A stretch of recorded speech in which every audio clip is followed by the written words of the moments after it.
In the vastness of space, far beyond the reach of Earth's blue skies, an event unfolded that would change the course of human history forever. It began on a quiet morning when the people of Earth were going about their usual routines.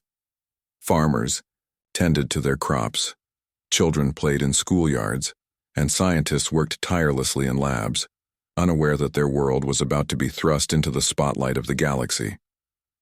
High above the planet, orbiting silently in the cold vacuum of space, a massive alien ship appeared without warning. Its sleek metallic surface shimmered like liquid silver under the light of the sun. The ship was enormous, dwarfing even the largest human-made structures.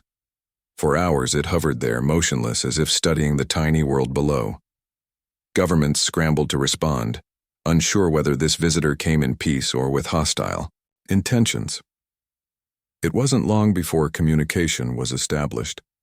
The alien ship broadcast a message directly to every screen and device on Earth. The voice that spoke was deep and resonant, yet strangely mechanical, as though translated through advanced technology. "This is the Galactic Council," the message began. "We are the governing body of the known universe. Your species has been discovered, and you are now under our jurisdiction."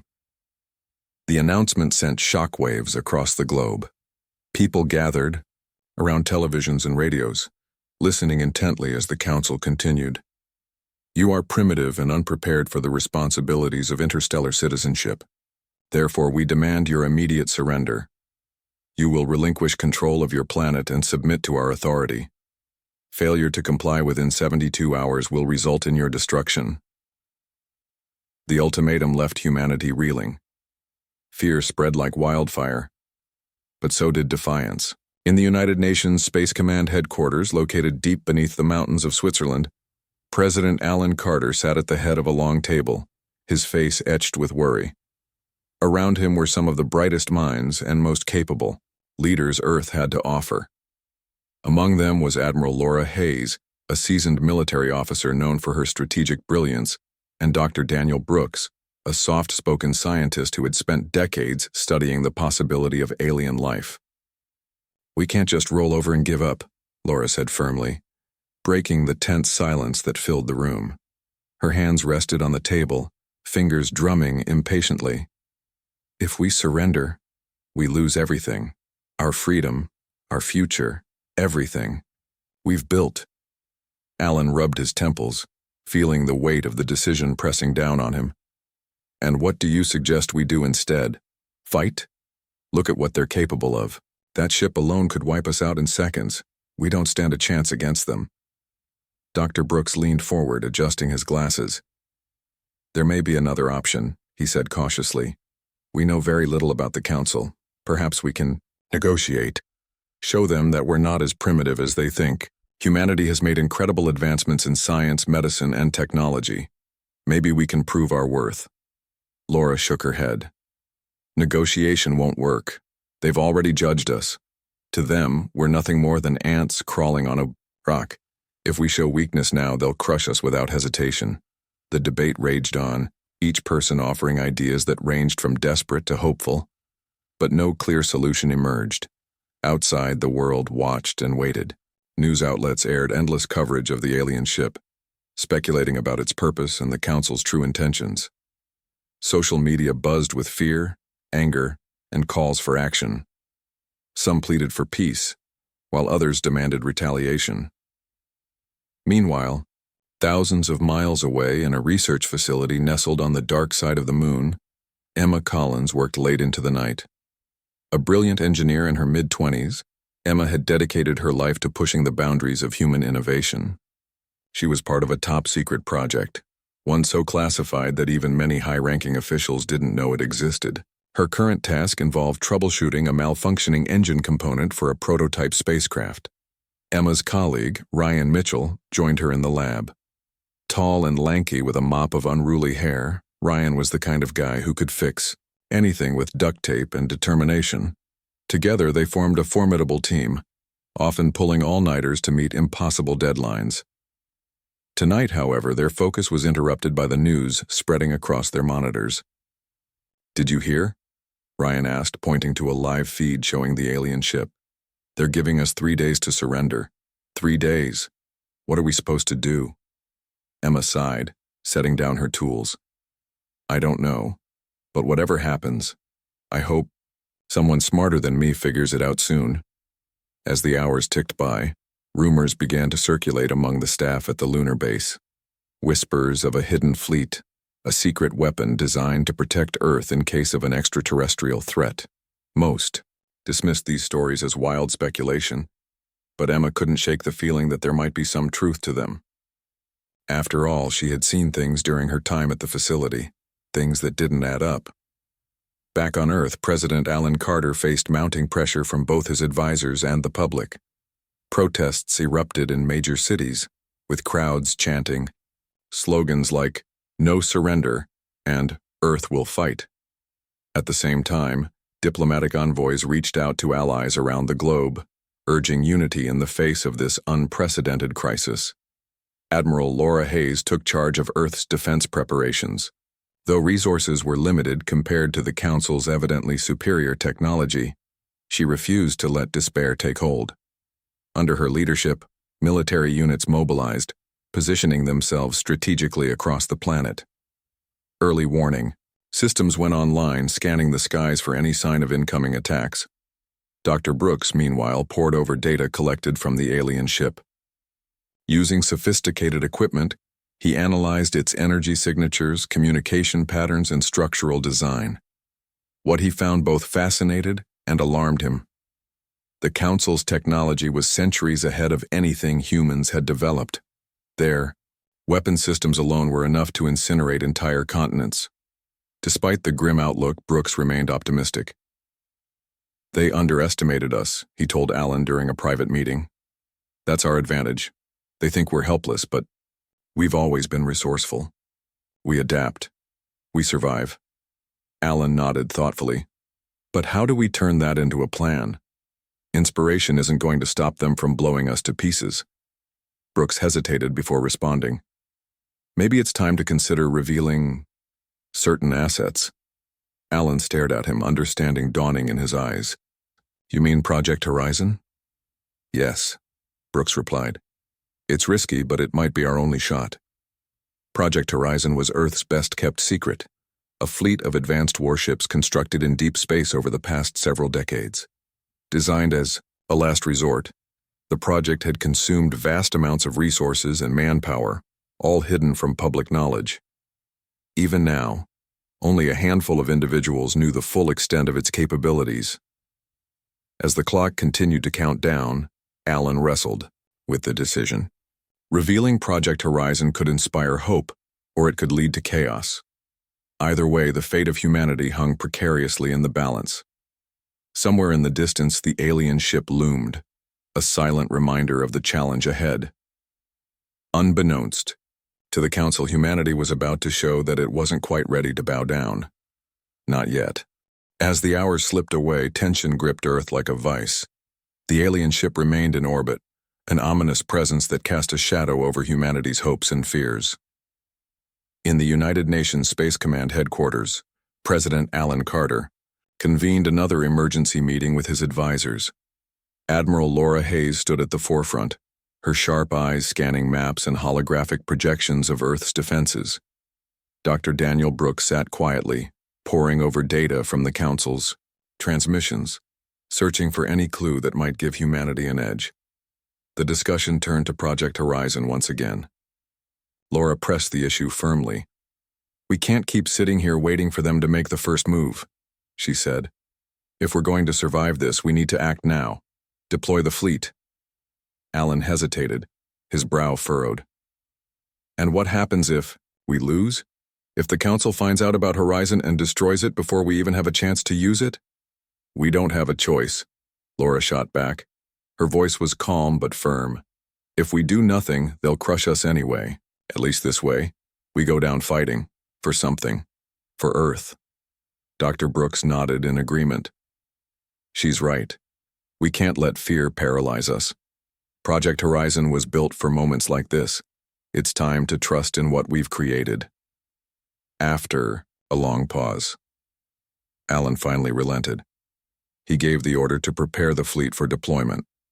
Though he knew the risks were enormous, he also understood that surrender wasn't an option. Not for humanity, not for everything they had worked so hard to build. Meanwhile, on the lunar base, Emma Collins and Ryan Mitchell were summoned to a secure briefing room.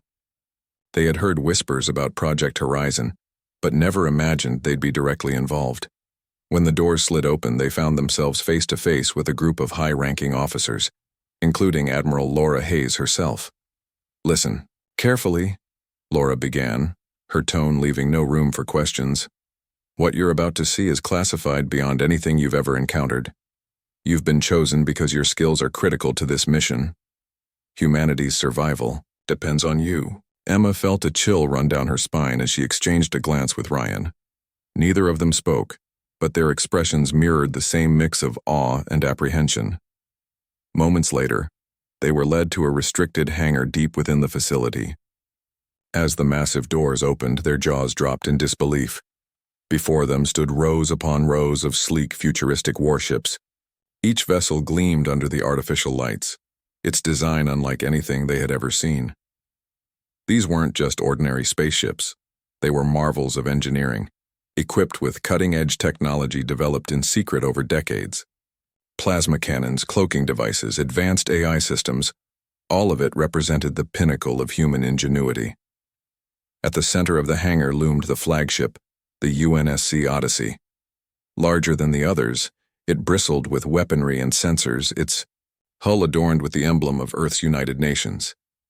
Emma couldn't help but feel a surge of pride.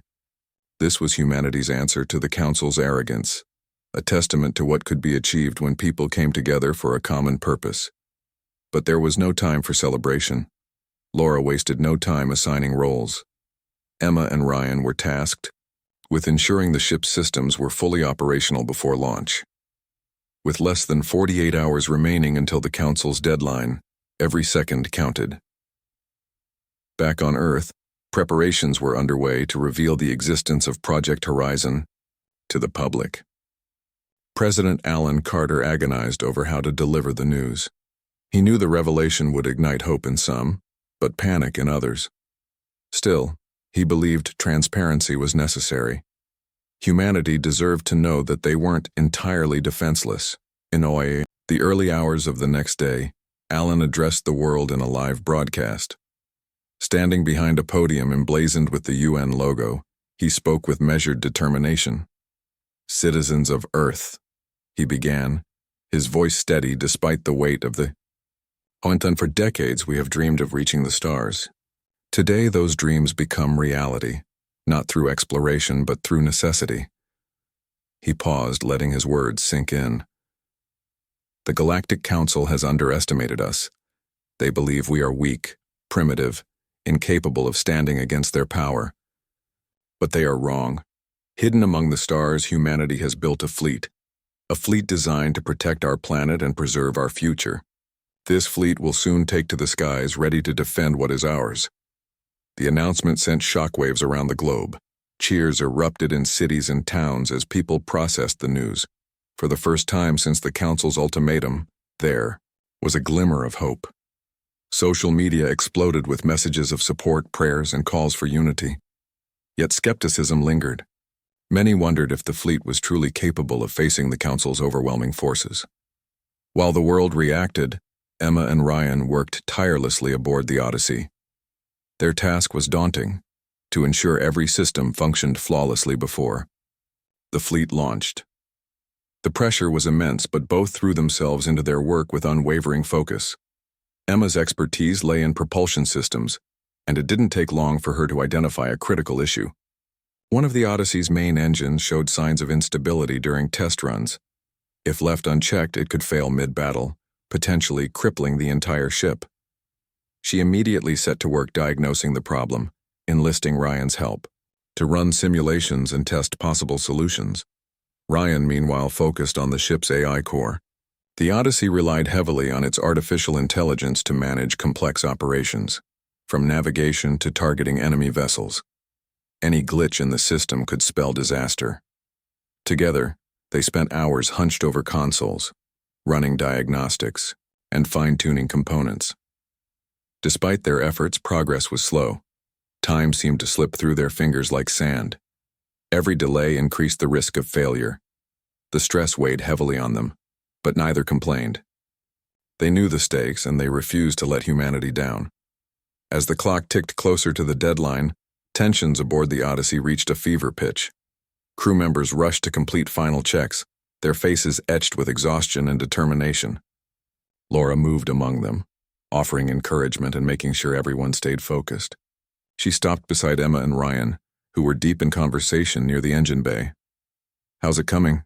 she asked, her tone clipped but not unkind. Emma wiped sweat from her forehead. "We're close. There's still one issue with the engine, but we think we've isolated the problem. Ryan's helping me reroute some circuits to stabilize it." Laura nodded.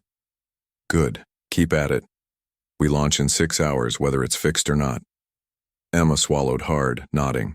She knew what that meant. If they couldn't resolve the issue in time, the Odyssey, and possibly the entire fleet, would be vulnerable. Failure wasn't an option. Back on Earth, the Council's ambassador Zixar watched the unfolding events with growing irritation.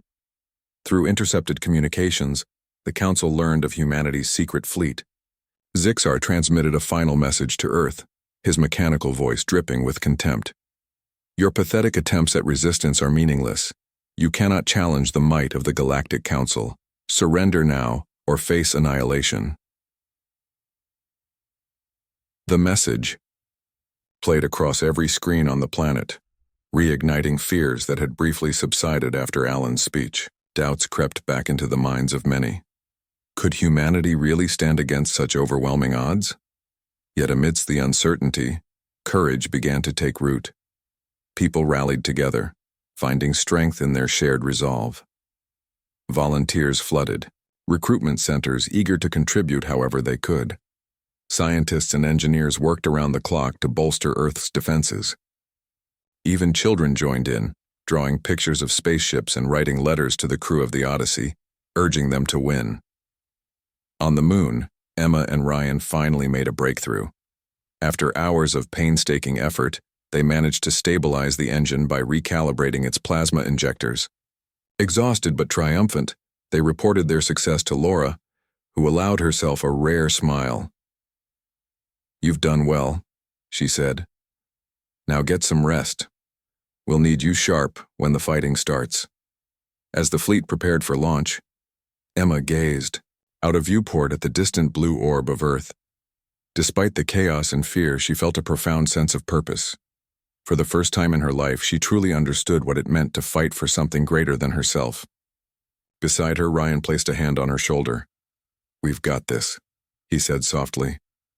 "No matter what happens, we've already proven them wrong." Emma nodded, a faint smile tugging at her lips. Whatever lay ahead, humanity was ready to meet it head-on. The countdown to launch had begun. 6 hours remained until the fleet would leave the safety of the lunar base and head toward Earth's orbit. The crew aboard the UNSC Odyssey moved with urgency, each person knowing that their actions could mean the difference between victory and defeat. Emma Collins and Ryan Mitchell took a brief moment to rest, sitting side by side in the ship's mess hall. Neither spoke much. They were too tired to form words. Instead, they sipped cold coffee and stared at the floor, their minds racing with thoughts of what lay ahead.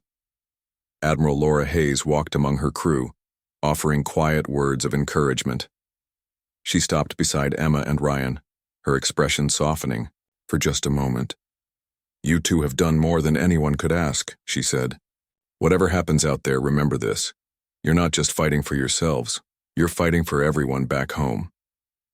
Emma nodded, feeling a lump rise in her throat. Ryan forced a weak smile. "We'll do our best, Admiral," he replied. "That's all anyone can ask for, right?" Laura gave them a curt nod before moving on. Her presence was a steadying force, a reminder that even in the face of overwhelming odds, leadership mattered. As the hours ticked away, the Odyssey's engines hummed to life, vibrating through the hull. The sound was both exhilarating and terrifying, a signal that the time for preparation was over. It was time to act. Back on Earth, President Alan Carter, watched the final stages of the fleet's mobilization from a secure command center. Screens displayed feeds from the lunar base showing the sleek warships emerging from their hidden hangars.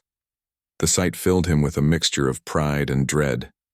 He knew the Council wouldn't take humanity's defiance lightly. Still, he couldn't help but feel a flicker of hope. For years, humanity had dreamed of reaching the stars. Now it seemed those dreams were about to be tested in ways no one could have imagined. As the fleet approached Earth's orbit, the alien ship loomed larger than ever. Its surface shimmered under the sunlight, its sheer size making the human vessels look almost insignificant by comparison. But appearances could be deceiving. Hidden beneath the Odyssey's sleek exterior were weapons systems unlike anything the Council had encountered before. Plasma cannons capable of cutting through steel, cloaking devices designed to render ships invisible, and advanced AI that could predict enemy movements. All of it represented decades of secret research and development. Laura stood on the bridge of the Odyssey, her eyes fixed on the main view screen. The alien ship remained eerily silent, as if waiting for humanity to make the first move. "All hands prepare for engagement," she ordered, her voice steady despite the tension in the air. "Weapons online, shields up. Stay sharp." Emma and Ryan joined the rest of the engineering team in the lower decks, monitoring the ship's systems from their stations. Their job was to ensure everything ran smoothly during the battle. If something went wrong, they would have mere seconds to fix it, or risk catastrophic failure. The pressure was immense, but neither flinched. They had trained for moments like this, even if they hadn't realized it at the time. The first sign of trouble came when the Council launched a wave of scout drones toward the human fleet. These small, agile machines darted through space, scanning the ships and gathering intelligence. At first, the crew of the Odyssey held their fire, unsure of the drone's purpose. But when one of the drones fired a probing laser at the ship's hull, Laura gave the order to retaliate. "Fire at will," she commanded. The Odyssey's plasma cannons roared to life, unleashing bolts of superheated energy that tore through the drones with devastating precision. One by one, the tiny machines exploded into bursts of light, their remains drifting aimlessly in the void. The crew erupted into cheers, but Laura quickly silenced them. "Stay focused," she barked. "This is just the beginning." Her warning proved prophetic. Moments later, the Council's massive armada appeared on the horizon. Thousands of ships materialized from hyperspace, surrounding Earth like a swarm of insects. The sight was overwhelming, even for seasoned veterans like Laura. The Council's vessels were enormous, bristling with weaponry far beyond anything humanity had faced before. On the bridge, the crew scrambled to adjust their tactics. Dr. Daniel Brooks, who had accompanied the fleet as a scientific advisor, analyzed the Council's formations. "They're organized into clusters," he explained. "Each group operates independently but coordinates with the others. We'll need to break them apart, if we want a chance." Laura nodded, already forming a plan. "Divide and conquer," she muttered. Turning to her officers, she issued rapid-fire orders. "Split into squadrons. Target their smaller ships first. Use hit-and-run tactics to keep them off balance." The Odyssey led the charge, its engines blazing as it surged forward. The rest of the fleet followed, breaking into smaller groups as instructed. Emma and Ryan monitored the ship's performance. From below, their fingers flying across control panels. So far, everything was holding together, but they knew the real test was yet to come. The Council wasted no time responding. Energy beams lanced through space, striking the human ships with frightening accuracy. Shields flared as they absorbed the impacts, but several vessels weren't so lucky. Explosions lit up the darkness as ships were torn apart, their crews lost in an instant. The crew of the Odyssey felt the shockwaves reverberate through the hull, a grim reminder of the stakes. Despite the losses, Laura refused to retreat. "Hold your positions," she shouted. "We can't let them push us back." Emma worked frantically to compensate for damage sustained during the initial assault. A power surge threatened to overload one of the Odyssey's reactors, but she managed to reroute the excess energy before it caused serious harm. Beside her, Ryan patched a breach in the ship's communication system, allowing Laura to maintain contact with the other squadrons. Amidst the chaos, Emma noticed something unusual. The Council's ships seemed to follow predictable patterns, almost as though they were programmed rather than piloted by sentient beings. She shared her observation with Ryan, who quickly relayed it to the bridge. Laura seized on the information.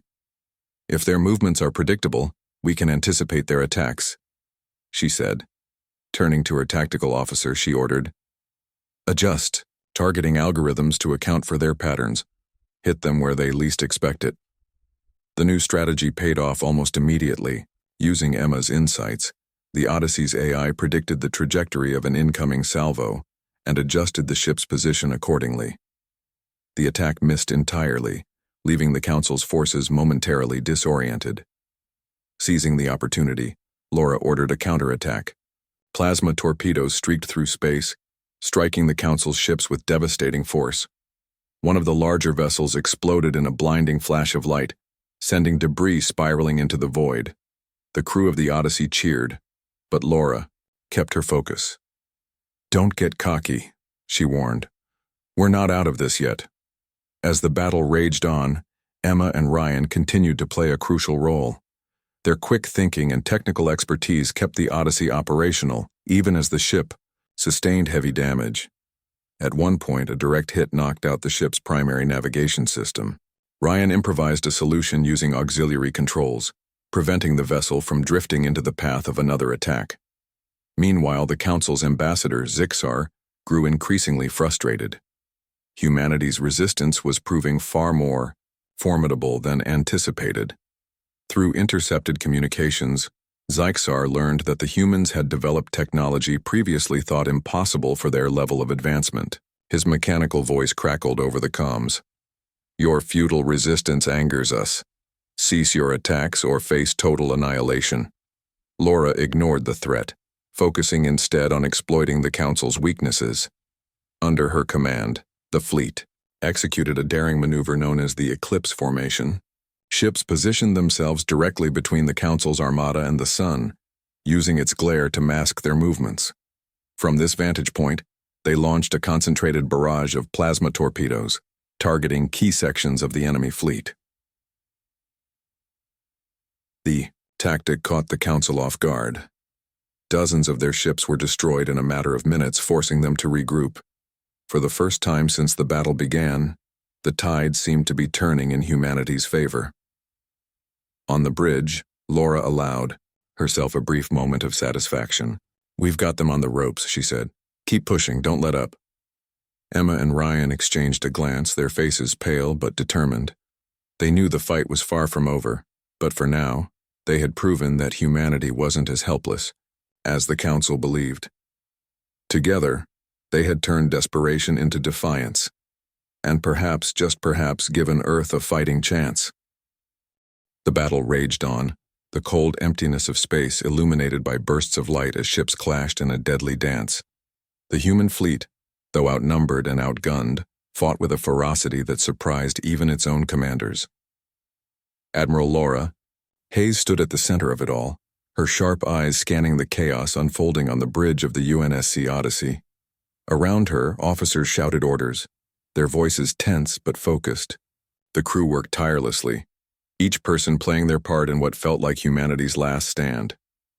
Emma Collins and Ryan Mitchell remained glued to their stations deep within the ship, monitoring every system and making split-second adjustments to keep the Odyssey operational. The stress was immense, but neither showed any sign of cracking. They had come too far to falter now.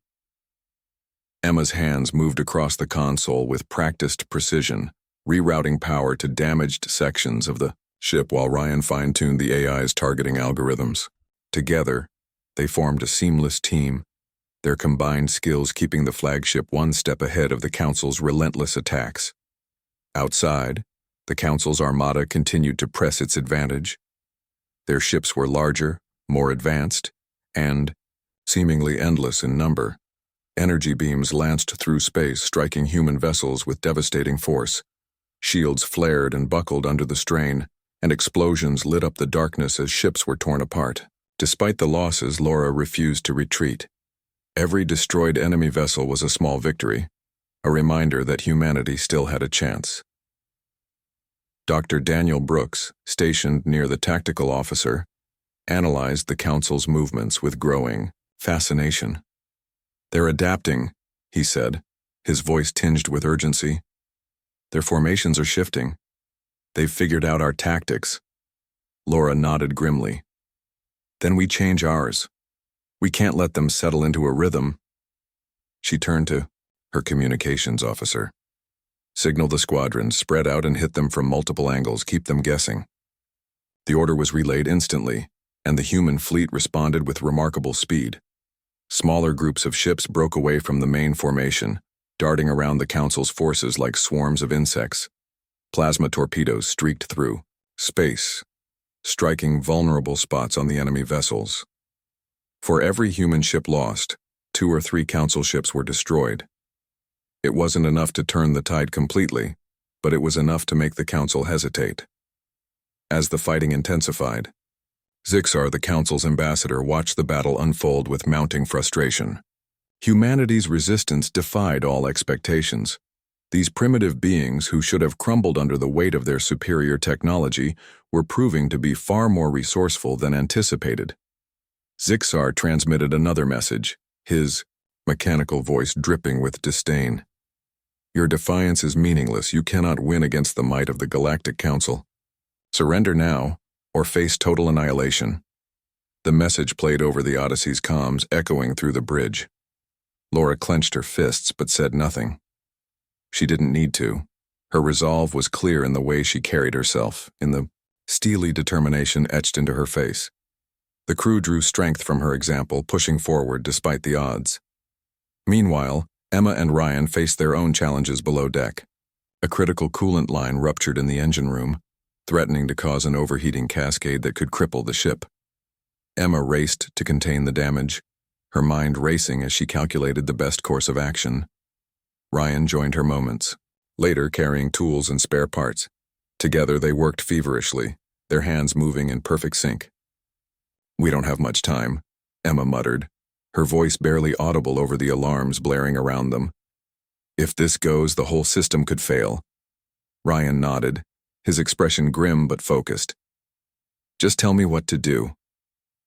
With seconds to spare, they managed to seal the breach and stabilize the system. Exhausted but triumphant, they shared a brief glance before returning to their stations. The Odyssey surged forward once again, its engines roaring as it rejoined the fray. Back on the bridge, Laura executed another daring maneuver, using the sun's glare to mask their approach. The Odyssey led a squadron of ships in a surprise attack against one of the Council's largest vessels. The massive ship, bristling with weapons, served as a command center for the surrounding fleet. If they could take it out, it would deal a significant blow to the Council's coordination. "Target the reactor core," Laura ordered. "Concentrate all firepower on that section."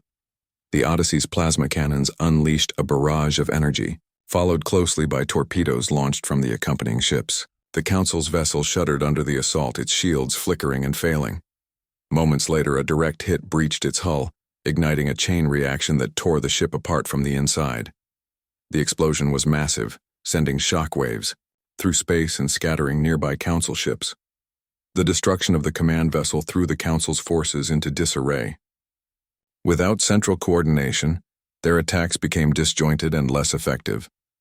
Laura seized the opportunity, ordering her fleet to press the advantage. "Keep hitting them hard," she said. "Don't give them a chance to regroup."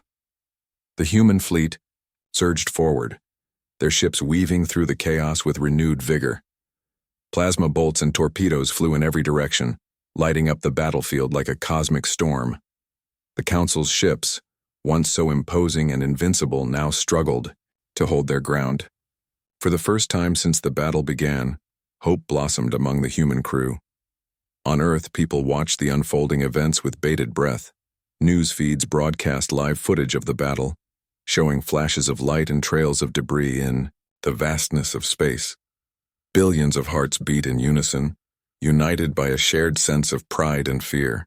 Social media buzzed with messages of support for the fleet, prayers for the brave men and women fighting in the void, and expressions of defiance against the Council's tyranny. President Alan Carter monitored the situation from the command center, his face pale but resolute. He knew the outcome was still uncertain, but the courage displayed by the fleet filled him with a quiet confidence. Humanity had been underestimated, dismissed as weak and insignificant. But now they were proving that even the smallest spark could ignite a firestorm. As the hours dragged on, the battle began to shift decisively in humanity's favor. The Council's forces, battered and confused, started to withdraw. One by one, their ships disengaged from the fight, retreating toward the edge of the solar system. Zixar's voice crackled over the comms one final time. "This is not over," he warned. "You have earned our anger. We will return." Laura ignored the threat, focusing instead on assessing the damage. The human fleet had suffered heavy losses, but they had survived. More importantly, they had won. Against all odds, they had stood their ground and fought back. The crew of the Odyssey erupted into cheers, their voices echoing through the ship. Tears streamed down faces as the reality of their victory sank in. Emma and Ryan embraced briefly, their exhaustion giving way to overwhelming relief. They had done it. Against impossible odds, they had helped turn the tide of the battle. As they stepped onto the bridge to join the celebration, Laura approached them, her expression softening for just a moment. "You two saved us," she said simply. "Without your work, we wouldn't have made it this far." Emma shook her head, her voice trembling. "We just did our jobs, Admiral, like everyone else." Laura nodded, a faint smile tugging at her lips. "And that's why we won." Outside, the remnants of the Council's armada disappeared into the distance, leaving behind a field of wreckage and debris. The human fleet drifted silently among the stars, battered but victorious. The battle was over, but the war was far from finished. Still, for the first time in days, there was a sense of hope, a belief that humanity could carve out a place among the stars, not as subjects, but as equals. The aftermath of the battle was a mix of triumph and sorrow. The human fleet, battered but alive, drifted silently among the wreckage left behind by the retreating Council forces. The crew of the UNSC Odyssey worked tirelessly to assess the damage and tend to the wounded. Some sections of the ship were in ruins, their walls scorched and twisted from enemy fire. Emergency teams moved through the corridors, carrying stretchers and offering aid to those who had been injured during the fight. Admiral Laura Hayes stood on the bridge, her expression unreadable as she stared at the view screen. The vast emptiness of space stretched out before her, dotted with the remnants of destroyed ships. She felt a deep sense of pride for what her crew had accomplished, but it was tempered by the knowledge of the cost. Too many lives had been lost, too many families shattered. Victory came at a price, and that price weighed heavily on her shoulders. Emma Collins and Ryan Mitchell stumbled onto the bridge, their faces pale and streaked with grime. They looked exhausted, their uniforms torn and stained from hours of frantic repairs. Despite everything, they managed weak smiles when they saw Laura. "We did it," Emma said softly, her voice hoarse from shouting orders over the din of battle. "We actually did it." Laura nodded, her eyes softening for a moment. "You both played a big part in this," she replied. "Without you, we wouldn't have made it through." Her words carried genuine gratitude, but there was no time for celebration. The fleet was still vulnerable, and the Council's warning echoed in everyone's minds. This wasn't the end. It was only the beginning. Back on Earth, President Alan Carter addressed the world once again. Standing before a podium adorned with the emblem of the United Nations Space Command, he spoke with a mixture of relief and resolve. "Today, humanity has proven that we are not afraid to stand up for ourselves," he began. "Against overwhelming odds, we fought back. We showed the Galactic Council, and the entire galaxy, that we will not be pushed aside or dismissed.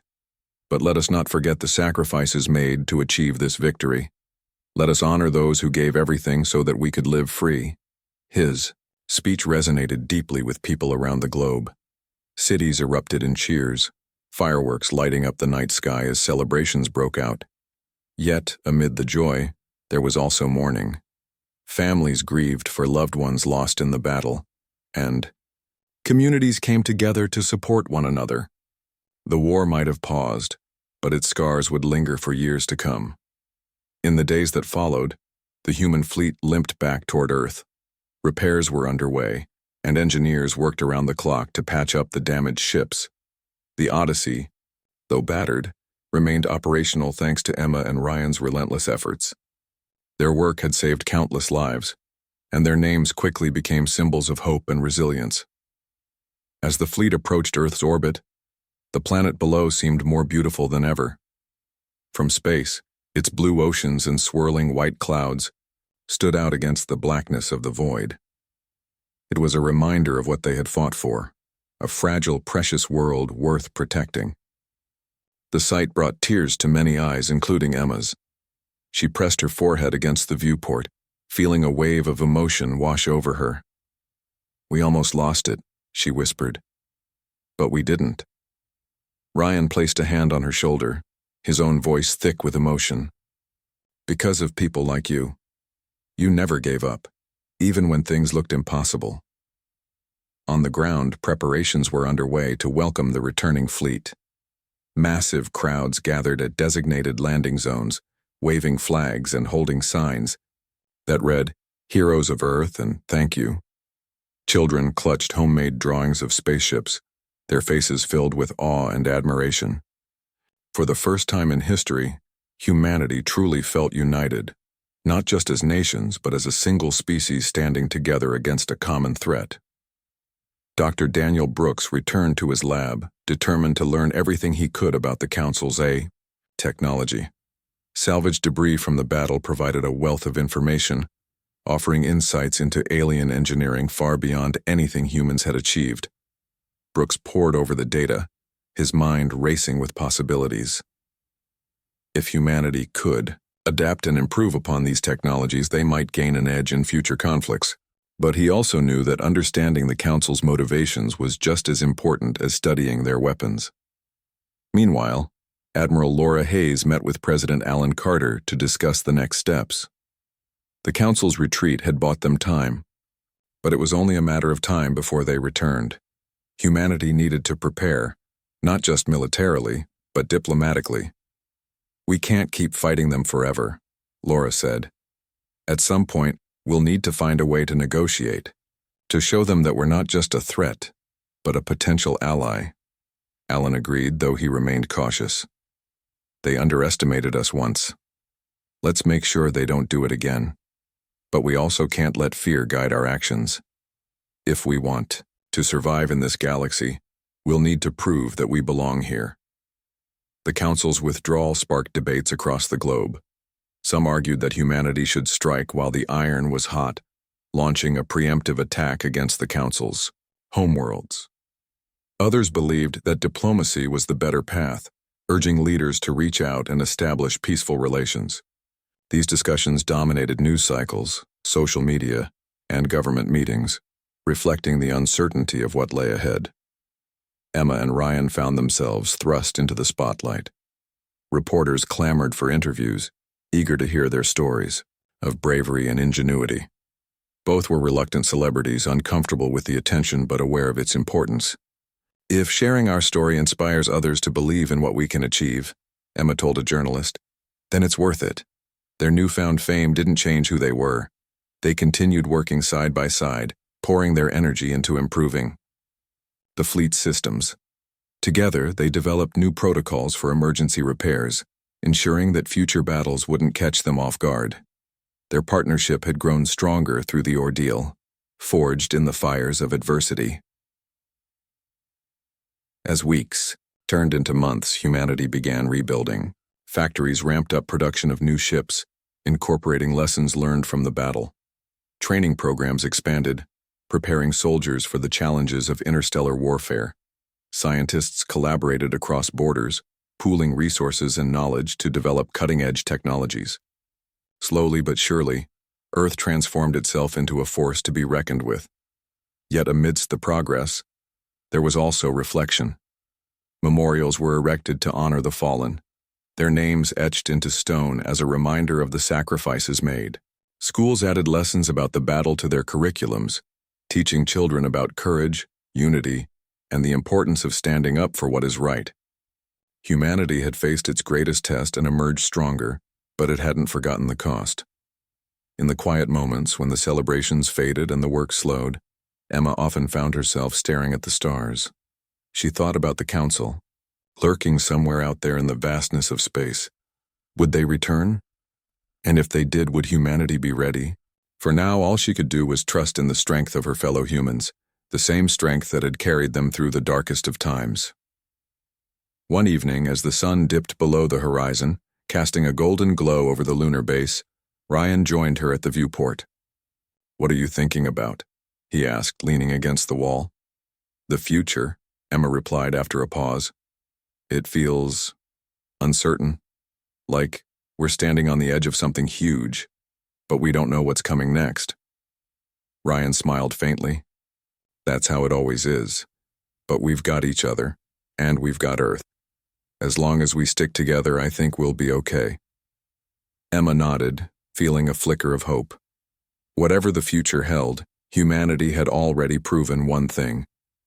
They weren't afraid to face it head-on. Months passed since the battle, and Earth began to settle into a new rhythm. The scars of war were still visible: burned-out cities, grieving families, and the constant hum of factories building new ships. But there was also a sense of renewal. Humanity had been given a second chance, and people were determined to make the most of it. The victory against the Council had ignited a spark of unity that transcended borders, languages, and cultures. For the first time in history, Earth felt like one planet, not a collection of divided nations. President Alan Carter stood on a stage in New York City, addressing a crowd of thousands who had gathered for the unveiling of a massive monument dedicated to the heroes of the battle. The statue depicted a human figure standing tall, holding a glowing sphere meant to symbolize Earth. Behind him, rows of flags from every country fluttered in the breeze, a testament to the global effort that had saved humanity. "Today we honor those who fought and those who gave their lives," Alan said, his voice steady but filled with emotion. "But this is not just a day of remembrance, it is a day of hope. We have shown the galaxy that we are capable of greatness. Now, we must prove that we are worthy of it." The crowd erupted into applause, their cheers echoing through the streets. People waved banners and held hands, united by a shared sense of pride. Yet beneath the surface, there was an undercurrent of tension. The Council's warning still hung over them like a storm cloud. Everyone knew the reprieve wouldn't last forever. The question wasn't if they would return, it was when. Admiral Laura Hayes spent her days preparing for that moment. She worked tirelessly to strengthen Earth's defenses, overseeing the construction of new ships and training programs for pilots and engineers. Her office was cluttered with maps, reports, and holographic projections of potential battle scenarios. Despite the long hours, she refused to slow down. "We can't afford to let our guard down," she told her staff during one meeting. "Not even for a second." Emma Collins and Ryan Mitchell remained at the heart of these efforts. Their work on the Odyssey had earned them positions as lead engineers for Project Horizon, tasked with developing next-generation technologies to keep humanity ahead of its enemies. They spent countless hours in labs, running simulations and testing prototypes. One of their biggest breakthroughs came in the form of an upgraded cloaking device, capable of rendering entire fleets invisible to enemy sensors. "It's not perfect," Emma admitted during a presentation to Laura and her team, "but it'll give us a critical advantage if they come back." Laura nodded approvingly. "Good work. Keep pushing. We need every edge we can get." Despite the pressure, Emma and Ryan found moments of joy in their work. Late nights spent brainstorming ideas often turned into impromptu brainstorming sessions about life beyond Earth. "Do you ever wonder what it would be like to explore the stars?" Ryan asked one evening as they reviewed data on a new engine design. "All the time," Emma replied with a smile. "Maybe someday we'll get the chance." Dr. Daniel Brooks shifted his focus to diplomacy. He believed that humanity's survival depended not just on its weapons, but on its ability to communicate and cooperate with other species. Using salvaged council technology, he decoded fragments of their language and cultural patterns. His findings revealed that the Council viewed weaker civilizations as threats to galactic stability, a mindset rooted in fear rather than malice. "We need to show them that we're not a threat," Brooks explained during a meeting with President Carter. "If we can prove that we're capable of peaceful coexistence, maybe we can avoid another war." Carter agreed, though he remained cautious. "Diplomacy takes time, and we don't know how much of it we have. But it's worth trying." In the meantime, Earth's leaders reached out to other civilizations rumored to exist on the fringes of Council-controlled space. These smaller, less advanced species had long lived under the shadow of the Council's dominance.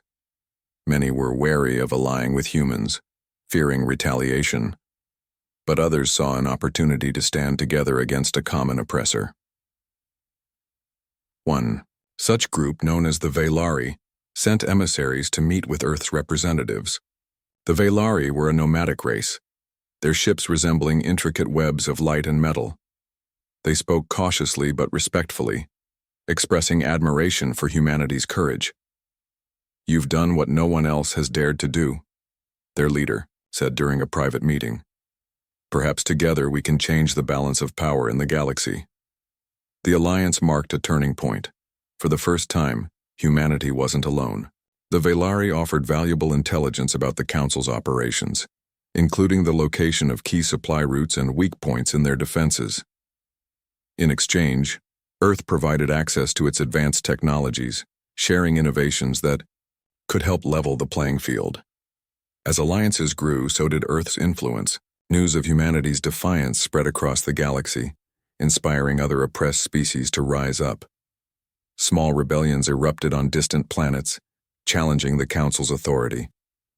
Though these uprisings were quickly suppressed, they planted seeds of doubt in the minds of the Council's leaders. For centuries, they had ruled unchallenged. Now cracks were beginning to form in their empire. Back on Earth, life slowly returned to normal, or as normal as it could be under the circumstances. Schools reopened, businesses resumed operations, and people began looking toward the future with cautious optimism. Children played games inspired by the battle, pretending to pilot spaceships or fight off alien invaders. Adults debated the ethics of interstellar warfare, questioning whether humanity should pursue peace or prepare for war. For Emma and Ryan, the transition was bittersweet. They missed the camaraderie of the Odyssey's crew, the adrenaline rush of working under pressure. But they took comfort in knowing that their contributions mattered.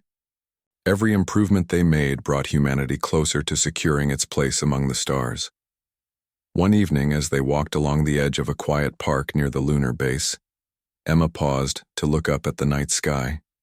Stars twinkled faintly, their light traveling unimaginable distances to reach her eyes. "Do you think we'll ever really belong out there?" she asked softly. Ryan followed her gaze, his expression thoughtful.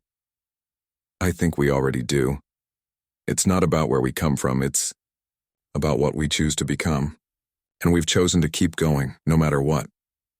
Emma smiled, feeling a warmth spread through her chest. No matter what challenges lay ahead, she knew they wouldn't face them alone. Humanity had proven its resilience, its ingenuity, and its capacity for hope. Together, they had stared into the abyss and refused to back down. Far above them, the UNSC Odyssey drifted silently in orbit, a symbol of humanity's determination. Its engines hummed softly, ready to spring into action at a moment's notice. Somewhere in the vastness of space, the Council plotted their next move. But for now, Earth stood strong, a beacon of defiance and possibility. And so, the story of humanity's journey continued. Not as conquerors or victims, but as explorers, dreamers, and fighters. Whatever the future held, they would face it together, guided by the belief that even the smallest spark could ignite a firestorm.